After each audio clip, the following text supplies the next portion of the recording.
Vamos lá, então. Muito bom estar aqui com vocês hoje, queridas. Estou feliz, assim, da gente ter voltado ao nosso estudo. Eu estou com a sensação que a gente está sem estudar, assim, juntas, assim, online, né, nesse nosso encontro, assim, sei lá, 6 meses. Eu estou com essa sensação, como se tivesse muito tempo, assim. Então, estou feliz da gente estar, né, finalmente de volta aí, ainda mais com um estudo tão poderoso quanto esse, que vai ser, né, o estudo da carta de Gálatas, né?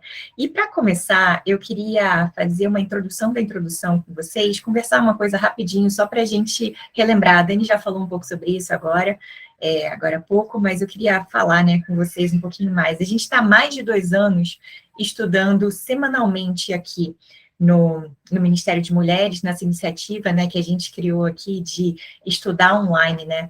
E por que, né, a gente mantém isso? A gente está mantendo isso porque, nossa, tem um número legal de pessoas, a gente está mantendo isso porque é gostosinho se encontrar durante a semana e tudo. Beleza, pode ser que sim, mas, gente, o que a gente tem em mente aqui, o Ministério de Mulheres, assim, tem em mente com isso, é muito mais do que só proporcionar um evento ou uma atividade a mais durante a semana. A Iba Viva já oferece coisas incríveis, assim. Então, a gente está oferecendo isso já há mais de 2 anos por uma razão muito específica, que é oferecer, meninas, comida sólida para vocês, o alimento sólido, como a Bíblia fala, né? De uma forma que possa alcançar o maior número de mulheres que, de repente, não podem estar no Crescer, não podem estar no domingo na igreja, e Deus tem abençoado isso para a gente, assim, tem abençoado bastante essa iniciativa nossa aqui dos estudos online, então, assim, a gente mantém eles exatamente por isso, para que, assim, a cada estudo, e cada estudo ele é pensado exatamente com essa razão, assim, da gente estar fortalecendo a fé de vocês, para que vocês tenham autoridade no conhecimento da palavra de Deus, e vocês venham a ser verdadeiras arqueólogas da palavra, né? Ano passado a gente começou a usar essa expressão, né, arqueólogas da palavra, e cada vez mais eu gosto dessa expressão, porque aqui o estudo online, né, de terça-feira, é um tempo que a gente tem dedicado exatamente para isso. Qual que é a tarefa, né, o trabalho de uma arqueóloga, né, de um arqueólogo? É pegar aquela ferramenta, né, o pincelzinho, que seja ali, o martelinho, as coisas dela, e ficar ali com aquele trabalho minucioso, devagarzinho, procurando o tesouro que está escondido ali. Gente, nossa tarefa aqui nesse estudo, é assim, a nossa missão, o que eu sinto que Deus colocou diante da gente, e o privilégio que a gente tem tido aí nesses últimos quase 3 anos agora, né, esse ano vai fazer 3 anos, é exatamente esse, da gente cavucar na palavra de Deus até tirar o tesouro que está ali. E, gente, é a palavra de Deus. Tem tesouro poderoso, sim, tem tesouro incrível, não só para a gente contemplar aquilo e ficar maravilhado com o nosso Deus, mas, obviamente, nessa contemplação, nesse movimento da gente perceber o quão Deus é grandioso e maravilhoso, e quão sólida e rica é a palavra dele, a nossa vida vai ser transformada. Então, assim, a gente está expondo a palavra de Deus nesse estudo de Gálatas, vocês vão perceber que é um estudo bem expositivo, daquele estilo que a gente fez lá em 1 Pedro, Colossenses, Filipenses, Filemon, no qual a gente vai versículo por versículo, de forma expositiva, cavucando ali, para extrair o tesouro que está ali. Mas lembrando, sempre lembra disso, sempre coloca isso na sua cabeça. A gente está fazendo isso não para transformar a gente em super teólogas, não é isso. A gente está fazendo isso porque, na Bíblia, contemplar a Deus, ver a palavra dele, conhecer a palavra dele, significa mudança de coração, significa efeito prático, né? Então, é que nem a musiquinha lá que a gente canta no GC, né? Leia a Bíblia e faça oração se quiser crescer. Não tem nenhum atalho, não tem nenhum modo diferente se a gente quiser crescer, né? Então, assim, só para começar aí o nosso ano, né? Começar o nosso semestre de estudos, assim, bem alinhada com qual é o foco do Ministério de Mulheres, com esse movimento nosso específico das aulas online, é para que a gente seja essas verdadeiras arqueólogas da palavra. A Dani já falou, né? Essa aula aí, esse tema que a gente está fazendo em cima da Carta de Gálatas, vão ser várias aulas, especificamente vão ser 8 aulas. Então, daqui, 8 aulas para frente, a gente vai passar pelo livro inteiro. A gente vai dar uma pausa só no carnaval, mas pode ficar tranquila que a gente vai estar avisando isso para vocês certinho, e vai estar dividido aí o livro inteiro, 6 capítulos, com 8 aulas e 4 professores. Mas, de fato, entrando agora na nossa primeira aula, né? Na nossa aula 1, hoje a gente vai ter uma introdução à Carta de Gálatas, mas a gente vai dar um mergulho ali na primeira parte da carta, no primeiro bloco, no qual eu chamei aí, eu resumi, né, todo o tema que Paulo traz ali de o verdadeiro evangelho. Então, vamos que vamos. Meninas, Gálatas é uma carta do Novo Testamento e ela é tida como a carta magna da liberdade cristã. Quem falou isso foi Martinho Lutero. Vocês conhecem esse nome, né? Vocês lembram desse nome das aulas de história? Talvez você tenha até visto aquele filme legal, antigo, né, que fala do Lutero. Mas o Lutero, né, foi esse monge aí, que viveu durante a época da Idade Média, e era um cara super oprimido pelo sistema religioso. Não sei se você lembra, mas a Igreja Cristã Católica, ela acabou pervertendo o evangelho e fazendo com que, para você chegar até Deus, você tivesse que pagar penitência, você tivesse que comprar a sua salvação, você tinha que fazer aquelas indulgências, você tinha que sofrer para ser aceito. Cara, o Lutero foi o cara que sentiu isso na pele. Ele tentava de tudo para chegar até Deus, para ser puro, para ser aceito por Deus. E o que acontece, gente, é que um dia Lutero virou um arqueólogo da palavra. E ele se deparou com esse texto de Gálatas. E quando ele leu o texto de Gálatas, foi como se escamas tivessem caído dos olhos dele. Um cara, imagina só, um cara que já vivia dentro da igreja, um cara que era dedicado ao estudo da palavra, mesmo assim ele se sentia nessa prisão. Mas quando ele se debruçou sobre a carta de Gálatas, ele falou assim, agora eu sei o que é liberdade. Agora eu sinto que assim, toda aquela prisão, aquela escravidão que eu estava, que eu achava que eu tinha que fazer isso, mais aquilo, mais pagar penitência, mais ir para Roma de joelho, subir as escadarias sofrendo e tudo mais, tudo isso que eu fazia, eu vi que isso não é nada perto do que Cristo fez por mim. E assim ele chama a carta de Gálatas como a carta da liberdade cristã. Até um fato curioso é que ele disse que ele era casado com essa carta. Ele chama essa carta do nome da esposa dele, né, da Catarina Vambora, né? Ele falava, essa carta é minha Cat, é minha esposa, porque ele se sentia unido a essa carta, dado tamanha a libertação que ele sentiu. Então, essa carta não é de se surpreender, né, que depois de tudo isso que eu falei, o tema central da carta, né, é a liberdade cristã, é a liberdade cristã. E o versículo, de todos os versículos de Gálatas, né, são 6 capítulos, de todos os versículos de Gálatas, talvez o versículo que mais expressa um pouco disso que eu falei, né, expressa isso que eu já comecei a falar, né, agora, é o Gálatas 5:1. Esse é um versículo que a gente vai repetir em todas as aulas, é um versículo que eu indico fortemente que você decore ele para a sua vida, porque ele é extremamente poderoso. Ele diz o seguinte, está lá no capítulo 5, verso 1. Foi para a liberdade que Cristo nos libertou. Portanto, permaneçam firmes e não se deixem submeter novamente a um jugo de escravidão. Eu vou ler de novo.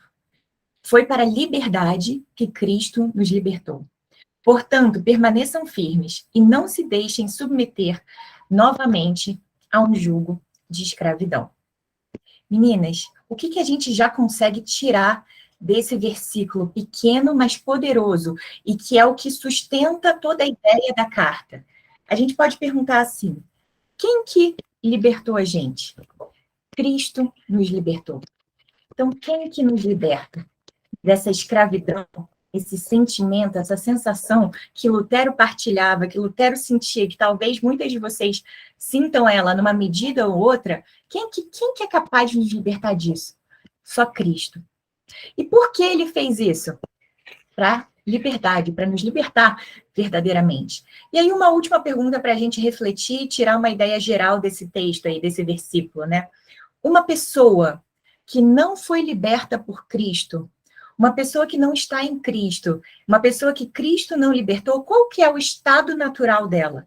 Qual que é a condição, assim, obrigatória dela, segundo esse texto? Meninas, é um jugo de escravidão. É um jugo de escravidão. E assim, eu sei que a gente só começou a falar de liberdade agora, talvez isso esteja ainda muito subjetivo na sua cabeça, talvez você tenha uma ideia de liberdade, a gente vai tocar aqui agora, nessa aula, em alguns aspectos de liberdade que vem na nossa cabeça, mas talvez você tenha essa ideia de liberdade e você não consegue, assim, entender de fato o que esse versículo quer dizer. Mas eu trouxe um exemplo aqui para mim que foi muito, assim, claro, foi muito gráfico, assim, que eu lembrei que eu assisti uma vez eu assisti um vídeo no YouTube. Eu gosto muito de ver vídeo no YouTube de testemunho de pessoas que eram de outras religiões, principalmente religiões, né, do Oriente, assim, e elas se convertem para Jesus. Eu vi esse vídeo dessa moça que era hindu, e ela se converteu para Jesus, e foi muito interessante o jeito com que ela descrevia a vida dela antes de Cristo. Ela falava assim, que ela sentia tamanha opressão na vida dela, tamanho peso, tamanho escravidão na vida dela, que a sensação era como se tivesse uma pedra pontuda presa no coração dela, que ficava furando ela e machucando ela e colocando ela num jugo de escravidão. E nada do que ela fazia, nenhum dos ritos que ela fazia no hinduísmo, nenhum tipo de adoração que ela fazia para os milhões de deuses que tem no hinduísmo, nada libertava ela, nada. Mas quando ela conheceu Jesus Cristo, aquela pedra foi removida. Meninas, esse tipo de liberdade que a gente está falando aqui, a gente vai explorar, a gente vai dar mais cara para essa liberdade, mas talvez com esse exemplo bem forte, né, bem gráfico dessa moça hindu, ex-hindu, né, agora cristã, né, você consiga, assim, começar a se identificar um pouco sobre que tipo de liberdade é esse que Cristo quer dar para a gente. O que a gente vai ver nessa carta, né? O que a gente vai olhar ao longo aí dos 6 capítulos, das 8 semanas, se Deus quiser, e a gente vai enxergar nessa carta? A gente vai ver, gente, que a liberdade, ela é muito mais do que um sentimento. Às vezes, né, eu acho que mais no mundo, hoje em dia, né, no mundo que não cristão, né, as pessoas têm essa ideia, né, eu estou livre, leve e solta. Um sentimento de liberdade. Então, é aquela coisa daquela praia aberta, assim, aquela sensação, assim, de leveza e tudo. E as pessoas não cristãs falam, nossa, agora eu sou livre e tal, eu faço o que eu quero e tudo. E a gente vai ver que nessa carta, liberdade para o crente, liberdade para o apóstolo Paulo, a liberdade que Martinho Lutero sentiu e que inspirou ele a iniciar a reforma protestante, é muito mais do que um sentimento. A gente vai ver nessa carta também que Jesus, ele comprou a nossa liberdade em 3 aspectos. Ele comprou a nossa liberdade do poder do pecado. Então, uma pessoa, meninas, que não está em Cristo, ela não tem opção de não estar sobre o poder do pecado. De outra forma, se você está em Cristo, talvez você lembre de algum pecado que está te martelando, e você tem a sensação que você está escravizada por ele, mas em Cristo isso é só uma sensação. Porque o pecado, ele não tem poder último na sua vida. Ele é forte, ele é tenso, a gente tem que batalhar com ele. A gente fez um semestre inteiro, a gente fez um estudo inteiro em cima de como vencer pecados da nossa cabeça no ano passado. A gente sabe que o pecado, ele é forte mesmo, mas o Espírito de Cristo é mais forte ainda. Então, Jesus comprou nossa liberdade do poder do pecado. Jesus também comprou a nossa liberdade da pena do pecado, da consequência do pecado. E a gente sabe pela Bíblia que a consequência do pecado, né, é a morte, ou o salário do pecado é a morte. Então, Jesus Cristo, ele é apresentado de uma forma muito clara aqui na carta, e a gente sabe que no Novo Testamento inteiro, na Bíblia inteira, como aquele que tira a pena do pecado, tira a consequência do pecado, porque ele morreu no nosso lugar, ele morreu a nossa morte. E, gente, a coisa também muito incrível é que a gente vai ver nesse estudo é que, em última instância, quando a trombeta tocar e Jesus Cristo voltar, a gente vai ver que Jesus, com a morte dele, ele também comprou a liberdade da presença do pecado. Um dia, o pecado não vai estar mais presente na nossa vida. E isso vai ser quando Jesus Cristo voltar e consumar todas as coisas. A gente vai ver tudo isso no texto. Uma coisa muito central mesmo, acho que talvez seja a coisa mais firme que você tenha que gravar do estudo de hoje e levar para os próximos estudos, é que o evangelho, ele é um só. E ele basicamente é o seguinte: Jesus Cristo nos salvou dos nossos pecados. Não dá para envolver Cristo mais 3 pontinhos. Jesus Cristo mais as obras. Jesus Cristo mais pagar aquela promessa. Jesus Cristo mais uma barganha com Deus. Jesus mais aquele rito lá que eu estava acostumada. Jesus e a intercessão daquele santo. Gente, não. O evangelho verdadeiro é um só. Jesus Cristo que nos salvou. Lembra? Foi para a liberdade que Cristo nos libertou. Portanto, permaneçam firmes e não se deixem submeter novamente a um jugo de escravidão. Só tem um caminho para a verdadeira liberdade. É através da morte de Jesus Cristo. E quem tem fé nele é que alcança isso. E por último, o que a gente vai ver nessa carta é como que essa liberdade, ela nos liberta de nós mesmas. E como que isso impacta a nossa vida. principalmente em relação aos relacionamentos. E aqui eu já puxo um gancho para a parte mais prática da carta. Talvez você, quando estiver lendo essa carta, assim como eu, a Lari sabe disso, que eu passei por altas dificuldades de interpretar essa carta. Gente, eu li ela 1 milhão de vezes, porque é denso o negócio. É denso mesmo, é teologia pesada, assim, sabe? É estilo Paulo, realmente mostrando ali qual que é a doutrina da fé, voltando para a base do evangelho. É um negócio sério mesmo, e eu fico feliz com isso. A gente escolheu de propósito essa carta por causa disso mesmo, que a gente quer oferecer comida sólida para vocês, a gente quer dar um fundamento firme, um granito para vocês pisarem o pé de vocês, em termos de doutrina bíblica, mas, ao mesmo tempo, isso não adianta se isso não tiver impacto na nossa vida. Então, como se trata, né, de a palavra de Deus, nunca é só pelo conhecimento, mas o jeito que isso impacta a nossa vida, a liberdade que é demonstrada de forma tão firme, tão poderosa e tão, assim, pesada nesse texto, ela tem um impacto real. E o foco que Paulo dá é nos relacionamentos. A liberdade, a liberdade de Jesus cristã, ela liberta a gente de nós mesmos, e isso impacta diretamente no nosso relacionamento do dia a dia. E é isso que a gente vai ver. E eu até coloquei aqui também, já para começar a dar aí um spoiler, né, para vocês, né, na prática, como é que esse estudo ele pode impactar o meu dia a dia. Eu espero e eu oro, meninas, para que estudar Gálatas seja para vocês libertador no sentido de que você entende que você não precisa mais barganhar com Deus. Você não precisa fazer trocas com Deus. Você não precisa, como eu falei antes, né, de boas obras para se achegar até Deus. Você não precisa pagar uma promessa para se achegar até Deus em troca de alguma coisa. O evangelho não é esse. O evangelho não é sobre isso. A gente vai ver o que é o evangelho. Essa carta ela também pode impactar a gente no sentido de aniquilar o medo da ira de Deus. Gente, tem muita gente que vive, e eu já me incluo nessa, em determinado momento da minha vida, com medo da ira de Deus. Achar que Deus está bravo com você, achar que Deus está virado para você com o dardo ali, esperando para te acertar, e qualquer erro que você der, pum, Deus vai derramar ali o cálice da ira dele em cima de você. Meninas, se você está em Cristo, boas notícias para você. A ira de Deus não está mais sobre você, ela foi derramada em Jesus Cristo. Então, isso tira aquele peso, aquele medo que a gente tem da ira de Deus. Uma coisa central, até coloquei aí no meio, uma coisa central dessa carta, é que no final dela, ou talvez hoje já, você comece a sentir que Jesus é o suficiente. E o que eu quero dizer com isso? Muitas vezes a gente se converte, a gente tem aquela encontro com Cristo, e Cristo é tudo para a gente. Você fala, gente, como é que eu vivi uma vida sem Jesus? Como que eu conseguia fazer minhas coisas? Você fica lá apaixonada por Jesus, e aí o tempo vai passando, você vai se acostumando, você vai lendo a Bíblia menos, você vai ficando mais ok, e de repente, quando você vê, você fala, cara, Jesus não é o suficiente. Eu preciso de um despertar novo na minha vida, eu preciso de ir num congresso novo, eu preciso ir num acampamento, né? A gente, quando era adolescente, tinha muito isso, nossa, o acampamento vai mudar a minha vida, e vai ser assim incrível, que tudo vai mudar depois do acampamento, eu preciso de uma conferência, eu preciso de uma experiência nova com Jesus, eu preciso de uma experiência nova, Jesus mais essa experiência, aí sim minha vida cristã vai ser outra coisa.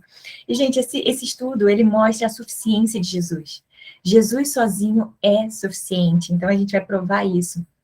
E a gente, uma coisa acho que também muito central que a gente vai ver, é que a liberdade de verdade, a liberdade bíblica, que é a liberdade real, em última instância, ela definitivamente não é fazer o que eu quero. Esse é chocante, né? Quando a gente pensa em liberdade, normalmente a primeira coisa que vem na nossa cabeça é fazer o que eu quero, eu sou livre, sou uma pessoa livre, né? Eu escolho, eu faço do jeito que eu quero. E é isso que o mundo fala, né? É fazer o que você quer. Mas, na verdade, gente, a Carta de Gálatas, ela mostra que liberdade de verdade, na real, é conseguir fazer o que você não conseguiria sem Cristo. Então, você estar livre de si mesma. Olha que coisa revolucionária. E, por último, que eu trouxe aqui, né, tem muito mais impactos que esse estudo pode trazer na nossa vida, mas eu coloquei assim, né, provar a delícia da liberdade cristã. Provar a delícia da liberdade cristã. Talvez você, assim como Lutero, assim como eu um dia, sentia presa, assim, em débito com Deus, sabe? Necessitando de fazer algo mais para se achegar a Deus, para ser aceita por Deus, para poder oferecer a Deus um culto agradável para Ele. E quando a gente estuda essa carta, que é o que a gente vai fazer de maneira profunda, as bases do Evangelho ficam tão firmadas na sua vida que você fica livre e você sente a delícia, o quão relaxante é estar na presença de Deus, sabendo que foi Cristo que fez tudo e que você não está envolvido na salvação em si. E isso tem um impacto muito grande, que é o foco principal sempre das cartas de Paulo, o foco da palavra de Deus, como a gente já viu. Quando você tem esse conhecimento firmado na sua cabeça, quando você entende que não é sobre você, não é Jesus mais alguma coisa, não é boas obras, não é meu esforço, não é nada disso, você prova da liberdade cristã e assim você consegue adorar a Deus do jeito que ele deve ser adorado. Você consegue adorar a Deus em espírito e em verdade. Gente, isso é uma delícia. É uma delícia, é agradável, é gostoso, é o que a gente quer viver, é o culto que a gente deve e quer oferecer para Deus. Então, esses são alguns dos aspectos aí que a gente vai tocar nessa carta. Beleza? Tudo certo até aqui? Beber uma aguinha, a gente dá uma respirada, porque agora a gente vai entrar na carta mesmo. Bom, vamos lá. Eu já falei para vocês provavelmente já sabem também, mas quem escreveu a carta de Gálatas, né, a carta aos Gálatas, foi o apóstolo Paulo. Você provavelmente também já ouviu falar desse cara, o apóstolo Paulo, né? Mais da metade do Novo Testamento foi escrito por ele. Ele é aquele cara que antes era perseguidor ferrenho dos cristãos, um judeu extremamente zeloso pela prática da lei, e uma vez que surge essa seita chamada cristianismo, né, ou como o livro de Atos fala, né, aqueles do caminho, né, que começaram a pregar sobre esse homem que dizia que era Deus e que morreu e ressuscitou e foi preso na cruz. Paulo fala, que história é essa? Que história é essa? Eu vou me levantar para defender o verdadeiro sentido aqui o nome do Deus de Israel, eu vou defender isso. E isso está narrado lá em Atos 8, em Atos 9. Só que o que acontece, gente, é que nosso Deus soberano, como a gente vai ver na semana que vem com a Lari, ele já tinha chamado Paulo antes dele ser concebido no ventre da mãe dele. Ele já tinha sido escolhido para ser um instrumento de Deus, pelo qual Deus ia pegar esse homem, que antes era perseguidor da igreja, ia converter ele de uma forma incrível. Isso está lá em Atos 9. Paulo tem um encontro com Jesus na estrada, no caminho para Damasco. O próprio Jesus se apresenta a ele e a vida de Paulo é totalmente transformada. Ele passa a ser aquele apóstolo dos gentios, né? O apóstolo que explicou o evangelho para os gentios. E uma pausa que talvez você nunca tenha pensado nisso. Às vezes, quando eu leio a Bíblia, eu falo, e os gentios, né? Realmente os gentios, é aquele povo pagão, né? Só que você parar e pensar, nós somos gentios. Nós somos gentios. Gentio, gente, na Bíblia, é todo mundo que não é do povo judeu, que não tem a origem judaica ali. E o Paulo foi o cara escolhido por Deus, um instrumento escolhido por Deus para pregar para fora de Israel, para pregar além dos judeus. Então, a gente só é crente, a gente só está aqui hoje, nesse estudo bíblico, porque um dia Jesus Cristo se apresentou para Paulo. E Paulo pregou para a galera fora de Jerusalém. E essa galera foi pregando e pregando, pregando, até que o evangelho chegou um dia a gente. Que maravilha, né? Esse apóstolo Paulo é o cara que escreveu a carta. Ele escreveu essa carta para quem? Para quem que ele destinou a carta? Você pode ver lá no início, se você já não está com sua Bíblia aberta, né? Em Gálatas 1, a gente tem lá, né? As igrejas da Galácia. Então, ele destinou essa carta, a carta aos Gálatas, para essas igrejas que estão ali na região da Galácia. A Galácia é uma região de domínio ali do Império Romano, e a gente pode ler um pouco sobre essa região, né, que era composta por várias cidades, ali no livro de Atos, no capítulo 13 e 14. É a primeira viagem missionária de Paulo, e Paulo vai passando por essas cidades e vai pregando o evangelho. E quando ele prega o evangelho, pessoas se convertem, e ali começam várias igrejas. Então ele escreve essa carta e endereça para as igrejas dessa região, dessas cidades aí que compreendem a região da Galácia. O assunto, ou a problemática que eu coloquei aqui, né, em que Paulo mais vai tratar na carta, além do claro, né, que a gente falou até agora da liberdade cristã, ele está, assim, focando um alvo específico. Acontece que alguns cristãos, eles estavam querendo adicionar alguma coisa à salvação. Então, aquilo que a gente viu, sabe? Jesus mais boas obras. Jesus mais 3 pontinhos. Nesse caso específico aqui, eu já vou falar o que que era, a gente vai ver isso de forma detalhada nos capítulos que se seguem aqui na carta, mas entraram alguns líderes dentro da igreja que se diziam cristãos e falaram, não, não, você não está entendendo. Para você ser salvo, você precisa de Jesus, mas também precisa se circuncidar. Lembra da circuncisão do Velho Testamento? Né? Aquela antiga aliança, você precisa guardar esses dias, você precisa seguir a lei. Então, Paulo, ele, assim, fica irado com essa realidade que estava acontecendo ali nas igrejas da Galácia, e ele escreve uma carta esculachando os caras, e é isso que a gente vai ver agora. Então, pega a tua Bíblia, vamos lá para Gálatas 1. Hoje a gente vai ler do 1 ao 10, tá bom? Fiquem tranquilas, vai ser de boa, mas vai ser profundo também. E como vocês já sentiram, Paulo não estava no seu melhor humor aqui, né? Mas a gente vai entender o porquê disso agora. Gálatas 1, de 1 a 10. Começa assim, ó. Eu vou ler para vocês, depois a gente destrincha os blocos. Paulo, apóstolo enviado, não da parte de homens, nem por meio de pessoa alguma, mas por Jesus Cristo e por Deus Pai, que o ressuscitou dos mortos, e todos os irmãos que estão comigo, as igrejas da Galácia. A vocês, graça e paz da parte de Deus nosso Pai e do Senhor Jesus Cristo, que se entregou a si mesmo por nossos pecados, a fim de nos resgatar dessa presente era perversa, segundo a vontade de nosso Deus e Pai, a quem seja a glória para todos sempre. Amém. Admiro-me que vocês estejam abandonando tão rapidamente aquele que o chamou pela graça de Cristo, para seguirem outro evangelho, que na realidade não é o evangelho. O que ocorre é que algumas pessoas estão perturbando, querendo perverter o evangelho de Cristo. Mas ainda que nós, ou um anjo dos céus, pregue um evangelho diferente daquele que lhes pregamos, que seja amaldiçoado. Como já dissemos, e agora eu repito, se alguém lhes anuncia um evangelho diferente daquele que já receberam, que seja amaldiçoado. Acaso busco eu agora a aprovação dos homens ou a de Deus? Ou estou tentando agradar a homens? Se eu ainda estivesse procurando agradar a homens, não seria servo de Cristo. Eu vou orar rapidinho e a gente entra já. Senhor meu Deus, a tua palavra, Senhor, é perfeita. E eu clamo a ti agora que teu Espírito Santo, Senhor, como aquele que fazia a gente lembrar, Senhor, que faz a gente lembrar das palavras de Jesus e revela as coisas que a gente não entende, Senhor, e ele é exatamente assim, ele traduz para a gente as coisas que estão na tua palavra, Senhor. Eu oro para que ele possa estar fazendo isso agora, Senhor, e a gente possa estar acessando o tesouro que está escondido aqui. E eu oro isso no nome de Jesus. Amém.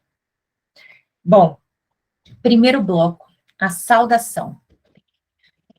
Paulo, apóstolo enviado. Meninas, a gente já falou aqui no início, falou agora há pouco, quem que é o autor da carta, né? E a gente viu que Paulo, ele é o autor da carta. Aqui, isso, a gente vai reparar uma coisa que Paulo faz bastante nessa carta. Paulo, ele é extremamente intencional com cada palavra que ele escolhe. E ele é extremamente estratégico com cada coisa que ele escolhe. E isso fica claro desde a introdução. Então, Paulo, aqui, né, que é o cara que escreveu a carta, e só uma curiosidade para vocês, quando eu descobri isso, eu achei muito legal. Não sei se vocês já repararam, mas nas cartas do Novo Testamento, né, sempre começa com o autor primeiro. Então, Pedro, apóstolo de Jesus Cristo, Paulo, João, não sei o que lá e tal. E eu sempre perguntava, por que começa, né? Porque no início tem ali o autor da carta? Porque a gente está acostumado normalmente com, né, fazer no final da carta, né? Com Amor Stephanie Furlan Ribeiro, né? E não era assim antigamente. Não era assim por um motivo claro. a carta, ela vinha naqueles pergaminhos, naqueles rolos, né? Então, imagina você ter que abrir a carta inteira até o final de Gálatas e você vê lá, atenciosamente, Paulo, no final. Então, o que eles faziam era que, para endereçar a carta, para saber, né, de quem era, de quem vinha a carta, a autoria daquela carta, eles já colocavam no início. Faz sentido, né? Então, Paulo se apresenta ali logo no início, né, como autor da carta, e ele começa a colocar a identidade dele, quem ele é. Paulo, ele é um apóstolo. Paulo é um apóstolo. O que é um apóstolo no Novo Testamento? A gente está acostumado a ouvir isso, né? Que Jesus tinha 12 apóstolos ali, e aí um deles se desviou, que foi o Judas, e aí depois em Atos eles decidem que um cara vai substituir Judas, que é o Matias. E aí, seguindo em Atos, a gente vê que um deles a mais se considera apóstolo, né? É dito como apóstolo, que é o Paulo. O que é um apóstolo no Novo Testamento? Gente, no Novo Testamento, o apóstolo é alguém para quem foi dada autoridade por parte do próprio Jesus Cristo.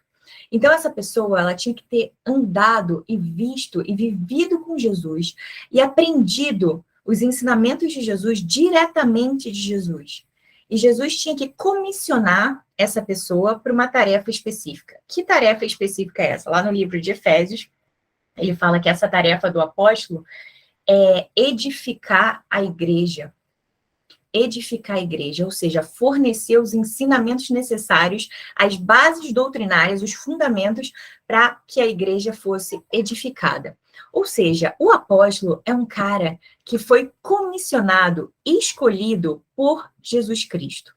Por Jesus Cristo. Como eu falei com você, lá em Atos 9, a gente tem essa história, e na semana que vem a Lari vai expor mais ainda como se deu esse chamado de Paulo, né? E de onde que vinha essa autoridade dele. Mas Paulo já começa metendo assim os dois pés no peito, falando, gente, eu, Paulo, eu sou um apóstolo enviado. E ele continua, não da parte de homens, nem por meio de pessoa alguma.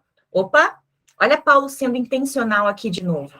Paulo está deixando claro que a autoridade do ensino dele, a autoridade de tudo que ele ensinou para essas igrejas, quando ele passou ali na primeira viagem missionária pelas cidades da Galácia, explicando o que era o evangelho, o que era esse evangelho de Cristo, tudo isso, essa autoridade para esse ensino, não veio da parte de homens, não veio da parte de homens, nem por meio de pessoa alguma. Opa, peraí.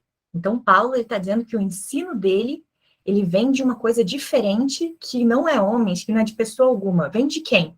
Vem por meio de Jesus Cristo e por Deus Pai. Gente, logo aqui na introdução, isso é uma coisa muito importante. Quando a gente está estudando as cartas, é legal que a gente tenha bastante atenção nessas introduções, nessas saudações, porque normalmente elas contêm ali umas pitadas, assim, bem interessantes sobre o que a carta vai falar. E acho que a carta de Gálatas, ela faz isso de uma forma incrível, como a gente vai ver aqui. Mas, assim, essa autoridade de Paulo, né, como um apóstolo enviado, não escolhido, Paulo, ele não se dispôs a ser apóstolo, Paulo, ele não escolheu ser apóstolo, Paulo não se voluntariou para isso. Paulo foi escolhido por Jesus Cristo, que apareceu para ele lá em Atos 9, no caminho de Damasco, e deu uma função para ele. Deu uma função para ele. Então, gente, a autoridade apostólica de Paulo não vinha de pessoa, não vinha de coisa humana, mas vinha do próprio Jesus Cristo e do Deus e Pai. E uma coisa muito interessante que Paulo aqui, ele começa, né, a explicar sobre essa autoridade dele, a gente vai ver mais para frente o porquê ele já chega falando sobre a autoridade dele, porque ele já começa a se defender, assim, talvez isso até soe meio arrogante para você, nossa, porque Paulo está falando desse jeito, você já vai entender o porquê, mas ele coloca essa autoridade pelo fato dele ter sido escolhido por Jesus e por Deus Pai, e olha só que incrível que ele fala, olha isso, ele fala que Deus Pai ressuscitou Jesus dos mortos. Uma pessoa ressurreta, ela está viva. E uma pessoa viva, no caso aqui é Jesus Cristo, né, que foi ressuscitado por Deus Pai, a gente pode levar em consideração tudo que ela fala. Em outras palavras, se Jesus Cristo tivesse morrido na cruz e ficado naquela cruz e não tivesse ressuscitado, as palavras dele e a autoridade dele tinham morrido junto com ele. Mas, gente, a morte não pode segurar nosso Jesus. E quando Deus Pai ressuscita Jesus Cristo, ele ressuscita com ele a autoridade de tudo que ele falou. Ou seja, a mensagem de Jesus Cristo está viva porque Jesus Cristo está vivo. E esse Jesus Cristo apareceu para Paulo e ensinou para Paulo o Evangelho, e revelou para Paulo o Evangelho, e comissionou ele para uma tarefa específica. Paulo, você é minha ferramenta escolhida para pregar o Evangelho entre os gentios. E eu estou vivo e eu tenho essa autoridade. Jesus é o mesmo ontem, hoje e sempre. Por isso, a palavra de Deus, a palavra de Jesus, ela é a mesma. A gente não precisa atualizar a palavra de Deus.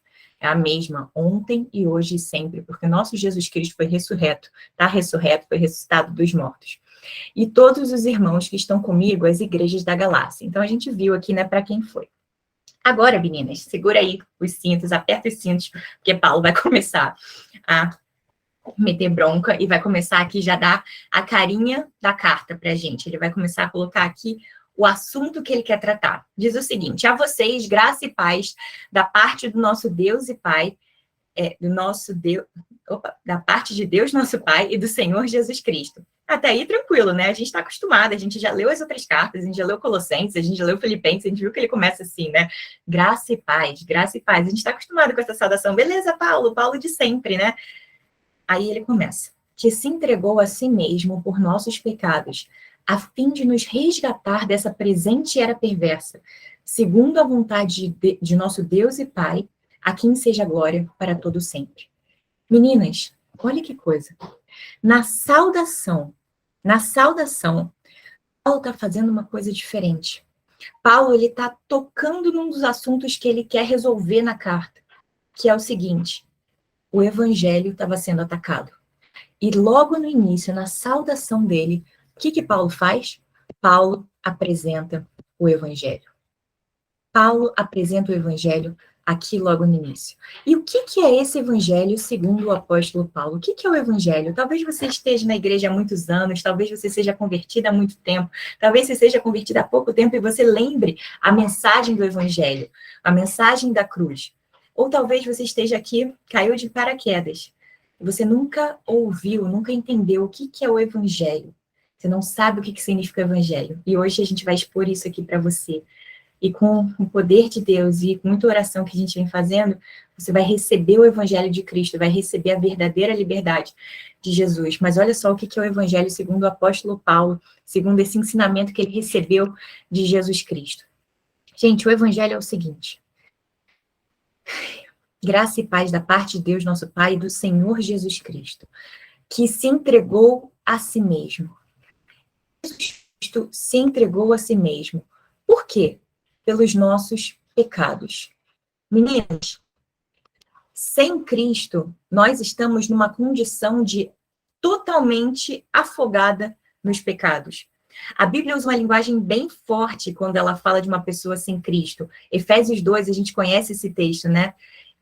Vocês estavam mortos nos seus pecados e transgressões, eram por natureza merecedores da ira. A gente estava naquele estado que aqui na carta de Gálatas é expresso como um estado de escravidão ao pecado. Então a gente está num estado, uma pessoa sem Cristo, ela está presa por seus pecados, ela está totalmente submersa no mar de pecados. Só que o evangelho que Paulo prega, o evangelho do Novo Testamento, o verdadeiro evangelho, diz que um homem que é Deus, chamado Jesus Cristo, ele por livre e espontânea vontade se entregou a si mesmo. E o que é se entregar a si mesmo? O que significa na prática o se entregar a si mesmo? Significa que ele morreu na cruz. Significa que ele se entregou naquela cruz. Ele se entregou naquela cruz porque o salário do pecado é a morte. E para que os nossos pecados fossem pagos, era necessário que a gente morresse. Para que a gente morresse. Mas Cristo, mais Deus, que é rico em misericórdia, pelo grande amor com que nos amou, deu-nos vida com Cristo. Jesus se entregou a si mesmo. E por que Jesus fez isso, meninas? Por que Jesus fez isso? A carta que dá a resposta, a fim de. Toda vez que você vê um a fim de, você para, porque ele está dando uma justificativa do que foi falado antes. A fim de nos resgatar dessa presente era perversa. Vamos olhar para essa palavra aqui, resgatar. Gente, que tipo de pessoa precisa de resgate? O que vem na sua cabeça quando você pensa em resgate? Uma pessoa que precisa de resgate. Gente, na minha cabeça vem aquela situação de ambulância mesmo. A pessoa sofreu um acidente e ela precisa de um resgate. Ela está ali totalmente incapacitada. Ela é totalmente incapaz de se salvar. O tipo de pessoa que precisa de resgate é uma pessoa incapaz. É uma pessoa que, por si só, ela não tem força o suficiente para levantar, para se salvar. E a Bíblia deixa bem claro, como eu já falei em Efésios 2, em vários outros textos do Novo Testamento, deixando claro que os nossos pecados, eles incapacitam a gente de chegar até Deus. Por isso que a gente sofre tanto sem Jesus Cristo. Por isso que a gente tenta chegar até Deus de diversas formas e nenhuma necessária.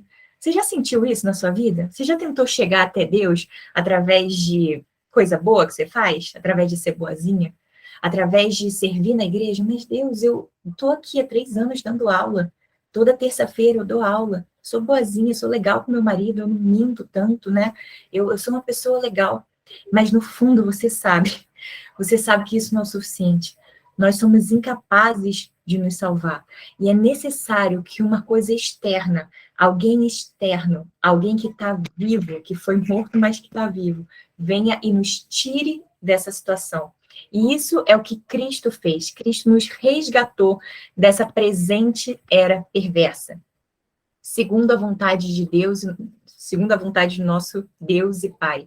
Meninas, essa história que eu estou contando para vocês, que está escrita aqui, essa mensagem é chamada de evangelho, como eu falei. E o evangelho, ele não é uma ideia humana. Quem que teve essa ideia de resgatar a gente nos nossos pecados? Foi a gente que falou, nossa Deus, eu quero você, eu preciso de você, eu preciso ser salva dos meus pecados. Foi a gente que um dia teve essa iniciativa? Não, não foi. Isso é segundo a vontade de Deus.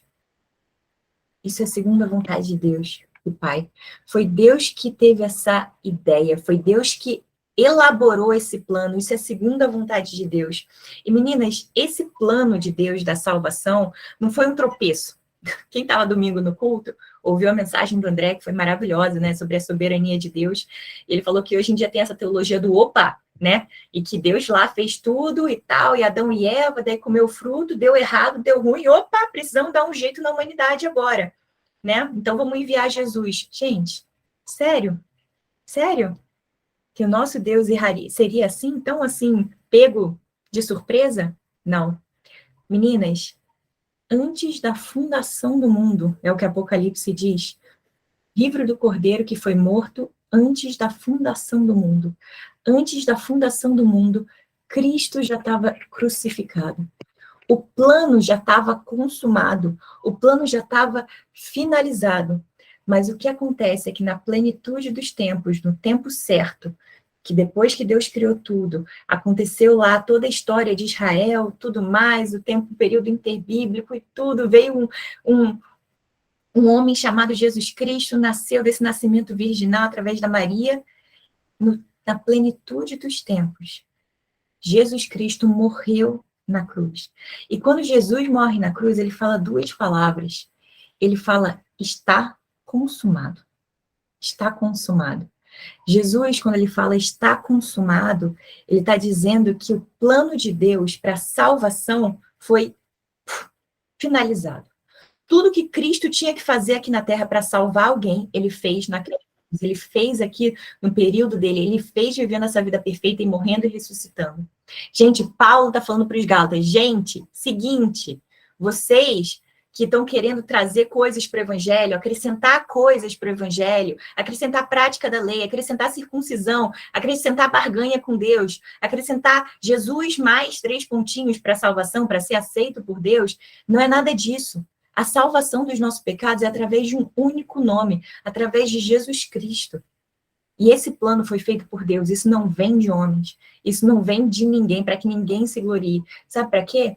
Deus, ele fez o evangelho desse jeito, sem participação humana, sem nenhuma iniciativa humana, sem nenhuma participação humana na salvação, para que a glória permaneça com Jesus. Lembra Efésios de novo? Efésios 2, eu considero a picanha da Bíblia. Efésios 2. Ele fala, né? Ali no final de Efésios, fala, né? Vocês foram salvos pela graça, por meio da fé, isso não vem de vocês, é um dom de Deus, não por obras, para que ninguém se glorie. Para que ninguém se glorie. Deus fez o evangelho desse jeito, sem participação humana, sem homem interferindo, sem revelação de pessoa alguma, mas por revelação de Jesus Cristo, por iniciativa de Deus Pai, pela vontade de Deus Pai, para que a glória seja de Jesus Cristo, para que ninguém se glorie, para que a salvação seja de Jesus Cristo. E esse é o evangelho de Jesus. Esse é o evangelho de Jesus, que Paulo começa a explicar aqui no início. Que Paulo, já na introdução, ele começa a deixar claro para a gente. E seguindo o nosso texto aqui, dá uma respirada aí, né? Porque depois de expor o evangelho, não é simples, né? Mas depois de expor isso, depois de começar com essa saudação, já deixando bem clara a intenção dele com essa carta, Paulo continua. E quando ele continua, gente, vocês acham que vai diminuir o tom? Na verdade, vai aumentar ainda. Quando Paulo continua, aí que ele expõe mesmo como ele está se sentindo. Ele diz o seguinte: admiro-me que vocês estejam abandonando tão rapidamente aquele que o chamou pela graça de Cristo, para seguirem outro evangelho, que na realidade não é o evangelho. O que ocorre é que algumas pessoas os estão perturbando, querendo perverter o evangelho de Cristo. Admiro-me que vocês estejam abandonando tão rapidamente aquele que o chamou pela graça de Cristo. Gente, qual que era o tom de Paulo? Como é que Paulo estava aqui escrevendo isso? Paulo estava de boa? Não. Paulo estava com uma ira santa aqui. Paulo estava com uma ira santa. Por quê? De onde que vinha toda essa ira, essa revolta de Paulo? Ele estava inconformado com a realidade das igrejas ali da Galácia. De onde que vinha de tudo isso? Vinha dessa razão aqui, ó. Vocês estão abandonando tão rapidamente aquele que o chamou pela graça de Cristo. Então, o que acontece? Na igreja ali das Galácias estava acontecendo uma troca. Eles estavam trocando a salvação pela graça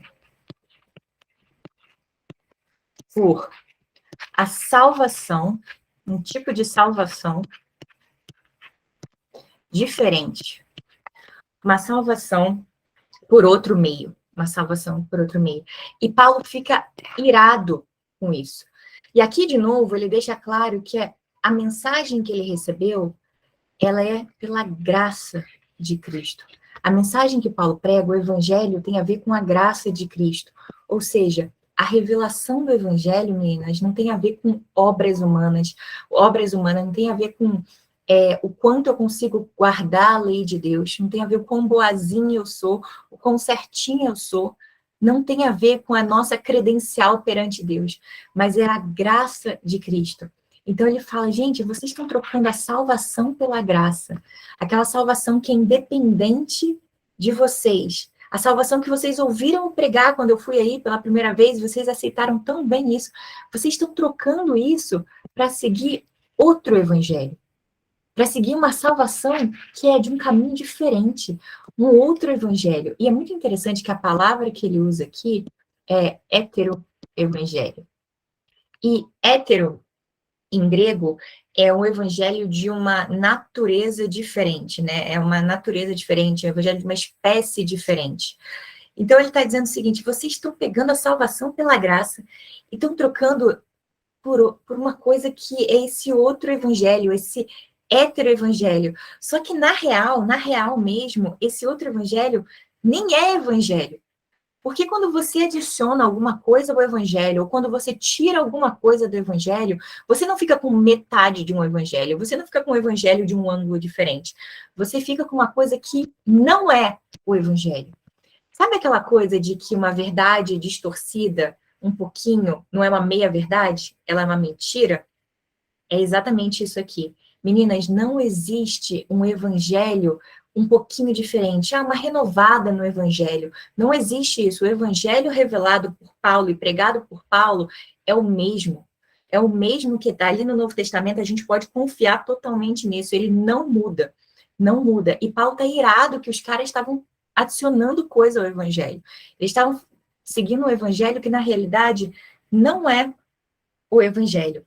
E eu fiquei pensando, né? Às vezes na nossa vida isso acontece. Às vezes de forma assim, meio sorrateira, assim, isso acontece na nossa vida. E eu fiquei pensando meios pelo qual a gente troca a salvação pela graça, o evangelho verdadeiro, por um hétero evangelho, por um evangelho que não é o evangelho. O evangelho, assim, distorcido, de uma natureza diferente, que não é o evangelho. E algumas razões pelas quais eu citei aqui, você pode pensar em mais algumas, assim, né? Como que a gente abandona o evangelho da salvação pela graça e troca ele pelo heteroevangelho? A primeira razão que eu coloquei aqui é uma razão que acho que essa, assim, é bem, bem forte mesmo, que é quando a gente para de ler a palavra de Deus todo dia. Quando a gente para de ler a palavra de Deus todo dia, a gente para de ter contato com a verdade de Deus. E ao invés de ficar neutra, a gente regride, a gente vai para trás. Isso é uma coisa muito séria mesmo. Sabe, não existe coisa como ser neutro na palavra, na Bíblia. Assim, eu sou neutro, não, eu creio nisso. Não, a gente sempre vai regredir para a nossa natureza carnal. Outro jeito é quando a gente começa a ouvir falsos pregadores, falsos mestres, que começam a introduzir alguns conceitos na nossa cabeça que vão substituindo a salvação somente pela graça com salvação mais 3 pontinhos, Jesus mais 3 pontinhos. Então, quer ver uma dica? Sabe aqueles pregadores que falam muito sobre você e falam um pouco sobre Jesus? Então, assim, fica esperto com isso, sabe? Aqueles pregadores que focam a mensagem inteira em você e não focam na cruz de Jesus Cristo. Eles falam que você pode alcançar o seu melhor potencial, você pode fazer aquilo. Ou aquelas pregações que envolvem coisas assim do tipo, eu acredito que não é muito a nossa realidade aqui, mas infelizmente é a realidade de muita gente no Brasil e até no mundo, que envolvem coisas assim, tipo ritos, sabe? Que você precisa do lencinho para alcançar algo mais, que você precisa do domingo da libertação, da quarta-feira da renovação e tudo mais. A gente começa a criar esses ritos, gente, falsos profetas, falsos pregadores. Como é que a gente abandona o evangelho da salvação pela graça? Quando Jesus não é suficiente. Quando você precisa de Jesus mais alguma coisa. Jesus mais, eu tenho que fazer essa boa obra. Jesus mais aquilo. E Paulo está combatendo isso. E o que acontece, gente, é que na igreja dos Gálatas, aqui nas igrejas da Galácia, a situação que levou eles a substituírem o evangelho da graça, a salvação pela graça, por esse evangelho falso, é que algumas pessoas estavam perturbando eles, querendo perverter o evangelho de Cristo. Eu vou dar uma corrida aqui, porque já são 9h07, para a gente caminhar para o nosso fim. Mas existiam algumas pessoas, talvez a gente fale mais dela ao longo dos estudos, que eram os judaizantes. Esses judaizantes eram caras considerados, que se consideravam cristãos, eles tinham um background judeu, se converteram, e eles começaram a adentrar nas igrejas ali da Galácia e começaram a dizer para os caras que não, gente, tá, a salvação é por Jesus Cristo, a gente sabe que é por Jesus Cristo, mas tem que ter circuncisão.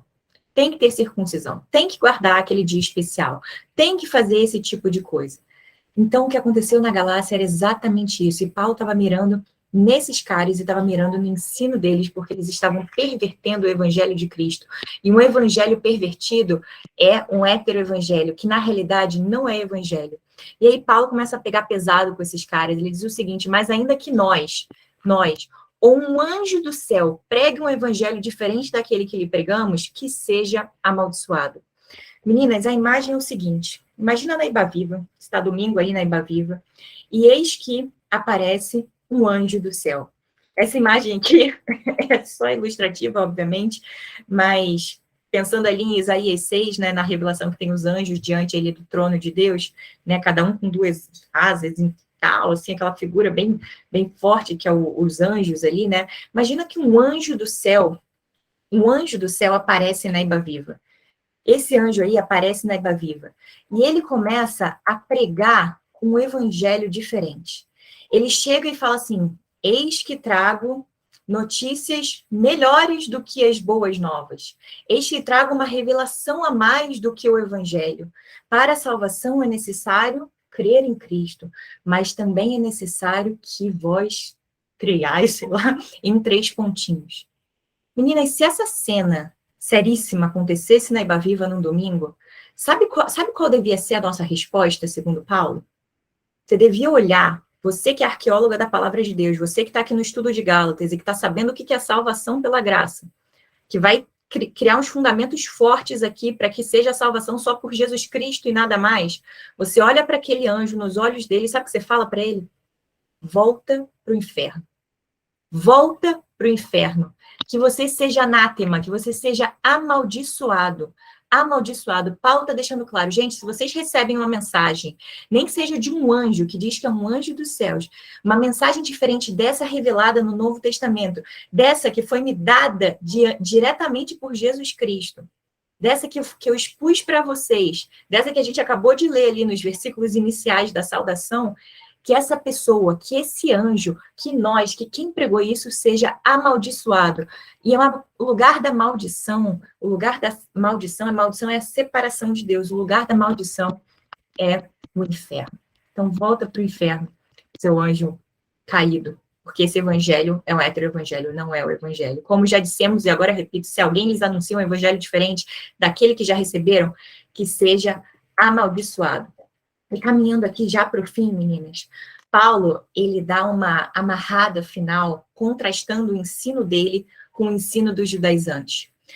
Lá no final de Gálatas, no capítulo 6, versículo 12, se eu não me engano, vocês podem olhar aí, Paulo fala que esses judaizantes, eles estavam introduzindo a circuncisão, introduzindo Jesus mais alguma coisa, Jesus mais os 3 pontinhos, porque eles queriam ter participação da salvação.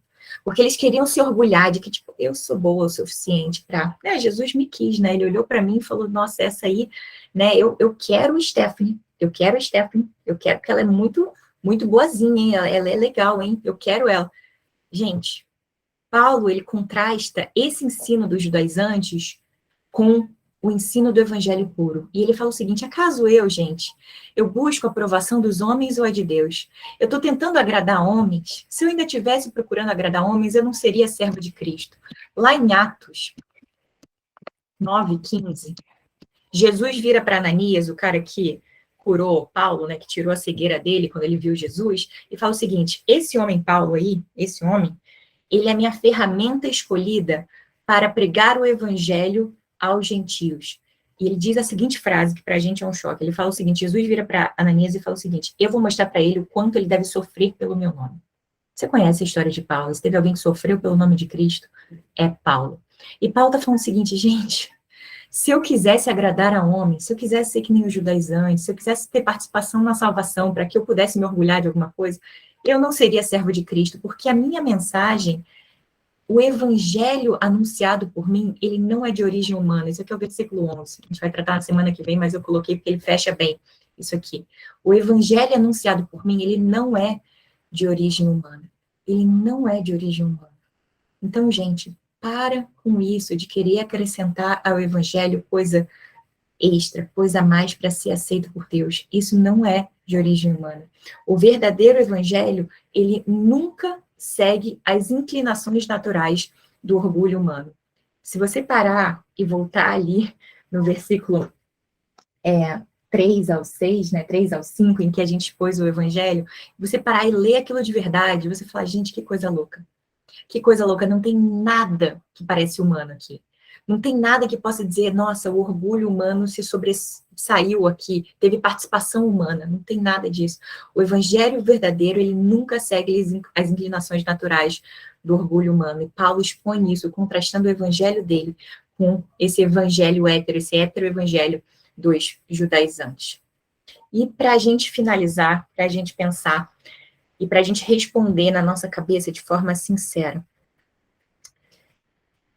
o evangelho, meninas, o evangelho que você crê, ele vem de homens, ele inclui ação humana, ele tem participação humana, Jesus mais 3 pontinhos, Jesus mais esforço da Stephanie, Jesus mais algum rito que eu faço, Jesus mais ser muito boazinha, Jesus mais legalismo, Jesus mais 3 pontinhos, ou ele vem de Deus?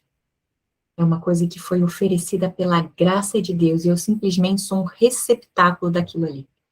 Uma pergunta para a gente finalizar. Bom, respira. Esse texto é um texto denso. É um texto pesado. Essa carta ela é pesada, mas ela é libertadora. Libertadora.